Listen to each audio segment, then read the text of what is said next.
Hello বন্ধুরা, আবার চলে এসেছি তোমাদের চতুর্থ ধাপ নিয়ে। তো আমি বলেছিলাম যে আমি তারপরের পার্ট অবশ্যই খুব শীঘ্রই নিয়ে আসব। তো আবারও দেখো আমি নিয়ে হাজির হয়ে গেলাম সুন্দর সুন্দর ভিডিও তোমাদের উপহার দেওয়ার জন্য। তো দেখতেই পাচ্ছ, কালকে কিন্তু আমি এই অবধি শেষ করেছিলাম। তো ওটা পরশুদিন দিয়েছি, তারপরে সময় পাইনি, সেই জন্য ভিডিওটা আমি এডিট করতে না পারার কারণে তোমাদের এটা দিতে একটু দেরি হয়ে গেল। তো এটা দেখো সন্ধ্যার রাতের গোয়া, দেখো কেমন লাগছে, মানে জাস্ট অসাধারণ লাগছিল আমার কাছে। তোমাদের কাছে কেমন লাগছে আমি জানি না, যাদের যাদের কাছে কেমন লাগছে সবাই অবশ্যই কমেন্টে জানিয়ে দেবে যে আদৌ কেমন লাগছে গোয়াটা, ঠিক আছে। তো এটার নাম হচ্ছে বাগা বিচ। তো এখানে অনেক, মানে কি বলবো, জাস্ট অনেক লোক রয়েছে।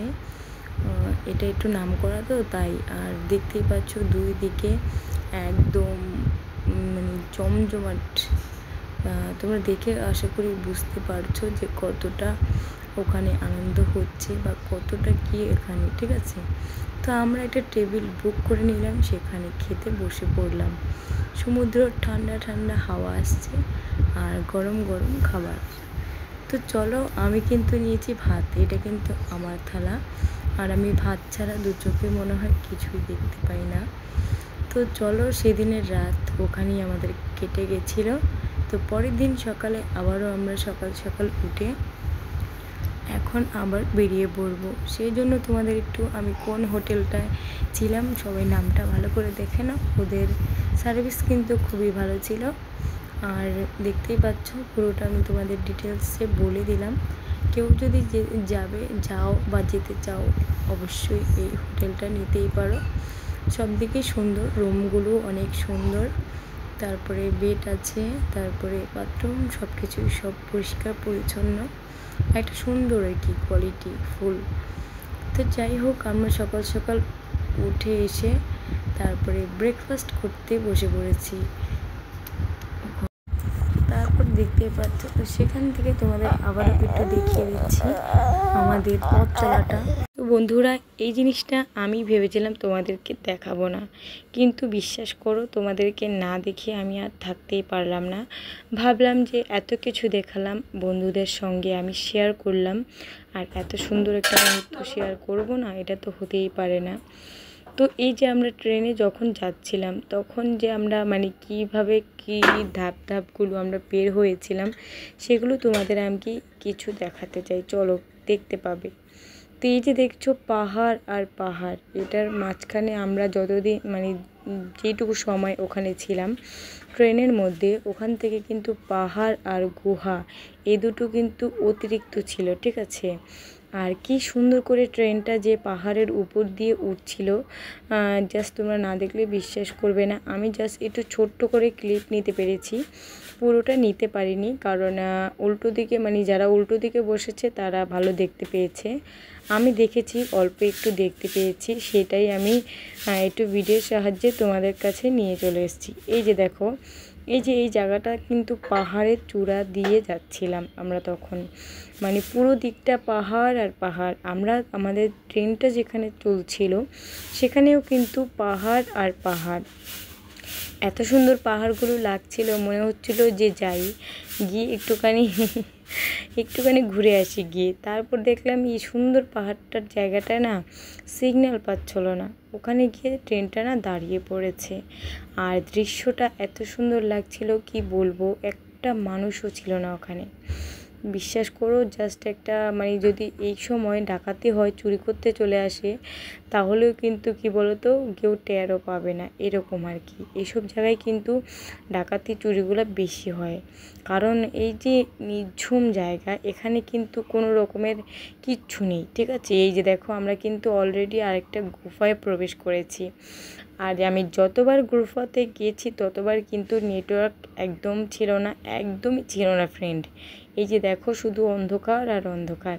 আর একটু পরপরই কিন্তু গুফাতে আমরা ঢুকে পড়ছিলাম, এতটা মানে এত গুফা ছিল ওখানে।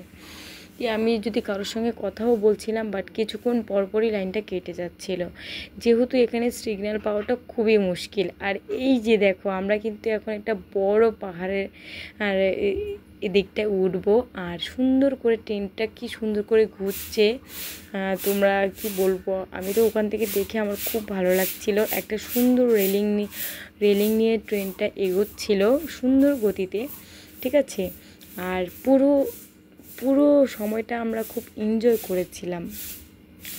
এনজয় বলতে কি বলো তো, এত বড় সাফার কিন্তু আমি জীবনে ফার্স্ট টাইম করলাম।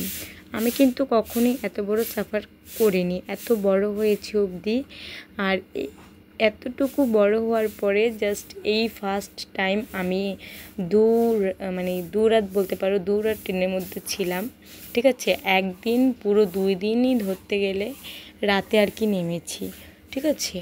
তো হিসাবে তো 2 দিনই হচ্ছে। তো তোমরা এই পুরো ভিডিওটা কিন্তু বেশিরভাগ সময় কিন্তু গুফাটা দেখতে পাবে, কেন নয়, ওই যে আমি তোমাদের বললাম জাস্ট কিছুক্ষণ পরপরই কিন্তু গুফাটা চলে আসছিল, ঠিক আছে। তারপরে দেখো, এই তো সুন্দর মরুভূমি, জাস্ট অসাধারণ লাগছিল। আবার আমি মনে মনে এইটা ভাবছিলাম যে যদি ধরো কেউ এখানে একা একা থেকে যায়, তাহলে তার কি হবে? মরা ছাড়া সত্যি কোনো গতি নেই।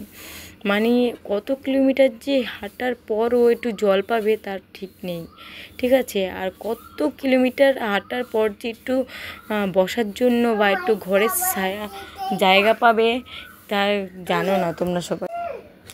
এত সুন্দর কি বলবো, জীবনে যেগুলো হয়তো দেখে এসেছি আর কোনো দিন দেখতে পাবো কি না জানি না।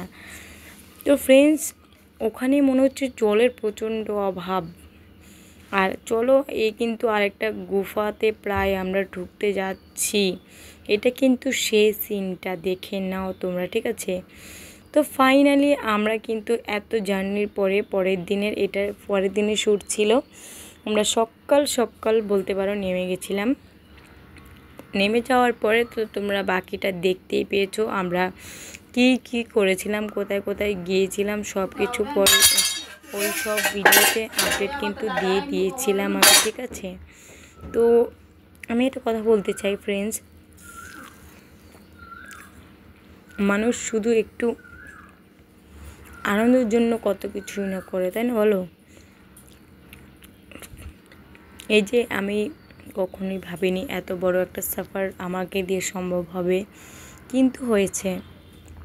আর কেন হয়েছে সেটা একদম আনন্দের জন্য কিন্তু হয়েছে।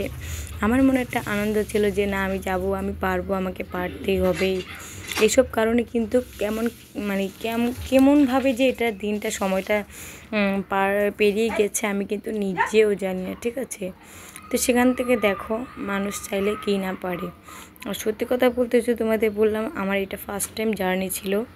তো জার্নিটা অনেকটা বলবো কষ্টের ছিল, আবার বলবো যে অনেকটা ভালো লাগারও ছিল। আর তার মাঝখানে কিন্তু আমি একটা কথা বলতে তোমাদের ভুলে গেছিলাম, গোপু সোনা। এই কয়দিন আমি গোপু সোনাকে এক নজরও দেখতে পাইনি। আর গোপু সোনা কিন্তু আমার জন্য অনেক মন খারাপ করেছিল। আর আমারও কিন্তু তার সেকেন্ডে ঘন্টায় মিনিটে তার কথা মনে পড়েছে। কারণ ও আমার ছেলে, যতই হোক ওকে তো আমি ভুলে থাকতে পারি না, তাই না। তো ওর জন্য তেমন কিছু আনতে পারিনি ওখান থেকে, কি আনবো ভেবেই পাচ্ছিলাম না। তো ওখান থেকে ওর জন্য চকলেট এনেছিলাম, ওটাই ওকে দিয়েছিলাম, তোমাদের দেখাতে পারিনি। আমার ছেলে তার আগেই সব চকলেট খেয়ে নিয়েছে। ওখান থেকে যে কি এনেছি তোমাদের তেমন কিছু আনিনি, জিনিস ছিল অনেক, বাট আমাদের এখান থেকে ওখানে অনেক প্রচণ্ড দাম, ঠিক আছে। এত দাম দিয়ে জিনিস কেনা অসম্ভব, ঠিক আছে, আমাদের দ্বারা। একে তো খাওয়া দাওয়া রয়েছে, তার উপরে এত কিছু। আর জিনিসের কি বলবো, আমাদের এখানে যেটা 5 টাকা, ওখানে ওটা 50 টাকা দাম নেয়, ওরকম, ঠিক আছে। তো আমরা জানি এই জিনিসটা আমাদের এখানে আছে, এটা আমরা পাবো। তো সবার এটা শখ থাকে যে আমরা ওখান থেকে কিছু গিয়ে কিনবো, ঠিক আছে। তো আমি একটা চশমা কিনেছিলাম স্মৃতি হিসাবে, যেহেতু আমি চশমাটা এখান থেকে কিনে নিয়ে যেতে পারিনি সেই জন্য, ঠিক আছে। তারপর ওখান থেকে চশমাটা কিনে নিয়েছিলাম, এটাই স্মৃতি হিসাবে রেখে দেবো, দেখি কতদিন রাখতে পারি, ঠিক আছে, যতদিন থাকে আর কি আমার কাছে। ওটা কিন্তু আমি একটা কিনেছি, আমার মেয়েকেও একটা কিনে দিয়েছি, ওর পাপান একটা কিনেছে, আর ওর পিসিমণি কিনেছে, ওর দিদিভাই কিনেছে, ওরা সবাই সবাই একটা একটা করে কিনেছে।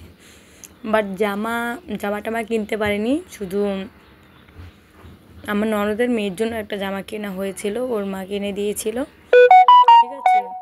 আর আমি গেঞ্জি কিনতে চেয়েছিলাম, বাট আমার ভাগ্যে ছিল না, এটা হয়নি।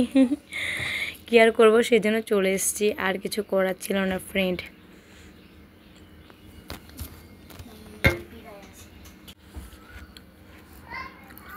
তো বন্ধুরা, এইসব জিনিস কথা সত্যি যত অবধি বেঁচে থাকবো তত অবধি মনে থাকবে, এইটাই মনের আনন্দ, সর্বশ্রেষ্ঠ আনন্দ। তো আমার লাইফে আমি ঘুরতে গেছি কী কী জায়গায় আজকে তোমাদের শেয়ার করছি। আমি ফার্স্ট টাইম গিয়েছিলাম দীঘা, ওটা ছিল আমার হানিমুন ট্যুর। আর সেকেন্ড টাইম গিয়েছিলাম তারাপীঠ, তারাপীঠ গিয়েছিলাম, বোলপুর গিয়েছিলাম, একসঙ্গে দুটো জায়গাতে গিয়েছিলাম। আর থার্ড টাইমেও গিয়েছিলাম তারাপীঠে। তারপরে তারাপীঠে আমি দুবার গেছি, তো সেই কাহিনিটা তোমাদের বলবো। আর এটা নিয়ে আমার প্রায় কয়টা ট্যুর হলো, দীঘা, বোলপুর, তারাপীঠ, দুবার তারাপীঠ, পাঁচটা ট্যুর হয়ে গেছে। তো তারাপীঠের ঘটনাটা আজকে তোমাদের খুলে বলা যাক, শর্টকাটে আমি বলে দেবো, ঠিক আছে। তারাপীঠে যখন আমি ফার্স্ট টাইম গেছিলাম, তোমাদের পুরোটা খুলে বলতে পারবো না, তোমরা হয়তো বুঝতে পারবে কেউ কেউ, ঠিক আছে।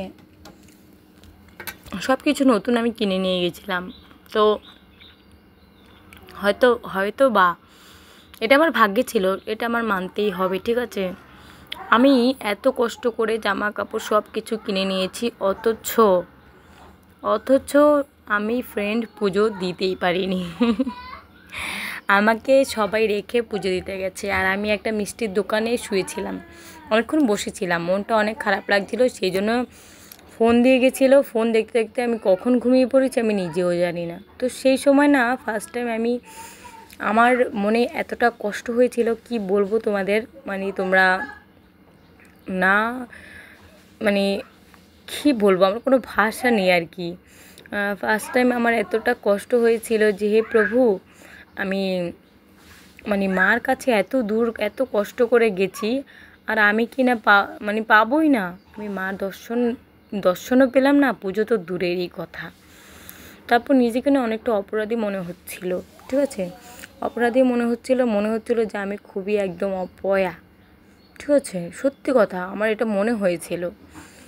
তারপর যাই হোক, ওরা পুজো দিতে গেছে, আমি কান্নাও করে দিয়েছি, আমি হোটেলে এসেও কান্না করেছিলাম, তারপরে বাড়িতেও আমি খুব কান্না করেছিলাম যে মাগো, আমার এত অপরাধ ছিল যে আমি তোমার চরণটুকু দেখতে পারলাম না। তো আমার মা না সে কথাটা শুনতে পেয়েছে, মা তো অন্তর্যামী, তাই না বলো। মা কিন্তু আমার হৃদয়ের কথাটা কিন্তু শুনতে পেয়েছে, শুনতে পাওয়ার পরেই জানো কি করেছে মা আমার, তাহলে শোনো। তারাপীঠের মা যে জাগ্রত, সেদিনই আমি প্রমাণ পেয়ে গেছি যে মা সত্যিই যে আছে, ঠিক আছে। তো আমি কি করেছি জানো, তারপরে তো বেশ কিছুদিন কেটে গেছে আমার তো মনের মধ্যে, তারপরে কিন্তু আমি সেই জিনিসটা পেয়েছিলাম জানো। তারপরে একদিন বেশ কিছুদিন কেটে যাওয়ার পরে, প্রায় 2-3 মাস মতো কেটে গেছে, যাই হোক আমি ভুলেও গেছি। তো মনের মধ্যে একটা কষ্ট কিন্তু রয়েই গেছিলো যে আমি যেতে পারলাম না, এটা কিন্তু আমার সবসময় মনে হয়েছে যে আমি যেতে পারলাম না।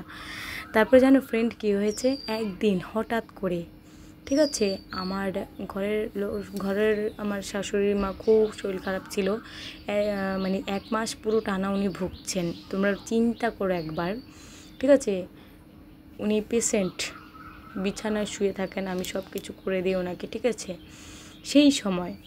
সেই সময় একদিন হঠাৎ করে আমার বড় কিন্তু যাবে, ও কিন্তু একবার গেছিলো আবার যাবে, ঠিক আছে, ওদের সঙ্গে আর কি সবাই মিলে। তো এই যে দেখো আমার ছেলে, আর এটা হচ্ছে আমার ননদের মেয়ে, কী দুষ্টুমি করছে দেখো বালিতে খেলে, ও আমার ছেলে খুব আনন্দে পায় বালিতে খেলতে।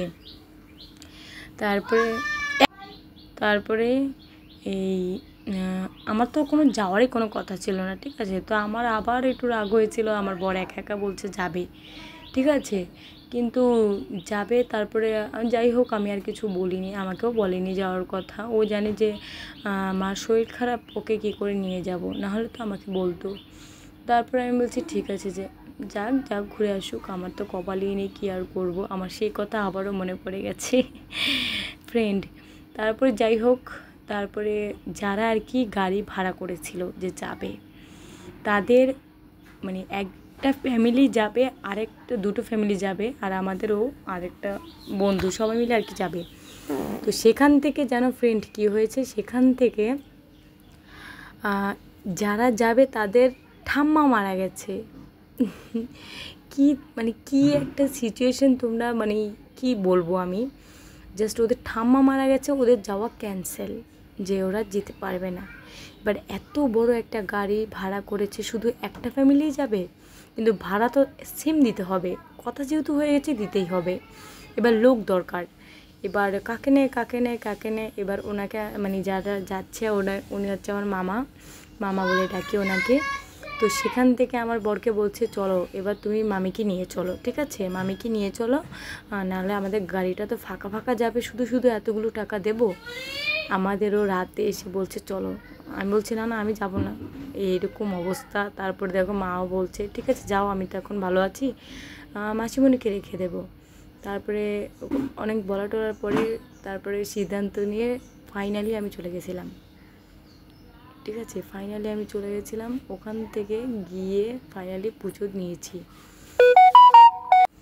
ওখানে গিয়ে ফাইনালি পুজোটা দিয়েছিলাম। তারপরে তো দেখতেই পাচ্ছ, তো দেখো যে মা কতটা সত্যি খুব জাগ্রত। সেদিন আমি প্রমাণ পেয়েছি সে সত্যি মা খুব অনেক জাগ্রত ছিলেন। তো এটা হচ্ছে সবাই তারাপীঠ যারা গেছো তারা তো জানে তারাপীঠের মা সত্যি খুব জাগ্রত আছেন।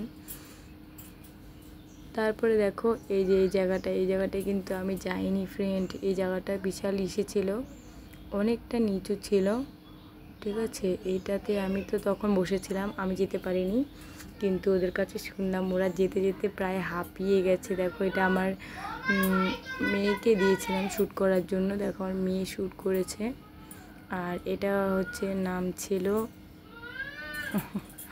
এইটুকুই শ্যুটটা করেছে, আর পারিনি। তারপরে দেখো আমরা চলে গেছিলাম অন্য একটা জায়গায়, এটার নাম আমি জানি না, বেশ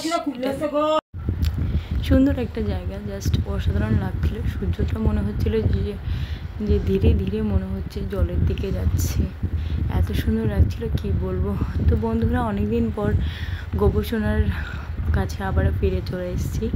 তো এর পরের ভিডিওগুলো কিন্তু গোপসোনার পাবে, তো সেই জন্য কিন্তু তোমাদের অপেক্ষা করতে হবে। অবশ্যই কালকের ভিডিওটা থাকবে গোপসোনা। তো সকলে সুস্থ থেকো, ভালো থেকো, আর সুন্দর ভিডিও পেলে অবশ্যই আমার পাশে থেকো, ঠিক আছে। তোমাদের সাপোর্ট ছাড়া এগিয়ে যাওয়া অসম্ভব।